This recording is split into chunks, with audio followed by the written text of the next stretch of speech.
يقول لي الفتوى صح. انا اتفضلي. كنت بس بحب واحد وكنت متجوزه، اه وكان معلش كان متجوز. رحت اه لشيخ وقال لي اعمل لك قلب واخليه يحبك وهياخد مني 10,000 جنيه. وفعلا اديته ال 10,000 وطلق مراته واتجوزني. لا حول ولا قوة إلا بالله. طلق و مراته. وعشت معاه يعني احلى سنتين في حياتي، وخلفت منه بنت.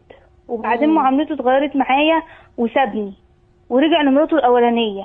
طبعا. وعرفت انها راحت لنفس الشيخ.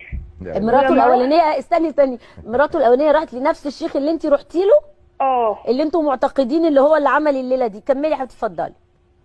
ولما رحت للشيخ قال لي ده شغلي واكل عيشي، بس انا عادي ممكن ارجعهولك بس اخد منك 30,000. لا حول. هو ياخد منك كام؟ 30,000. ما شاء الله. طب ما تدفعي له ال 30,000. ما انا مش معايا الفلوس فقلت اخد قرض. بس تاخدي ايه؟ في ناس اخد قرض. اه لا إله إلا الله. في ناس بتقول ان القرض حرام، بس لو حاجه ضروريه مش حرام.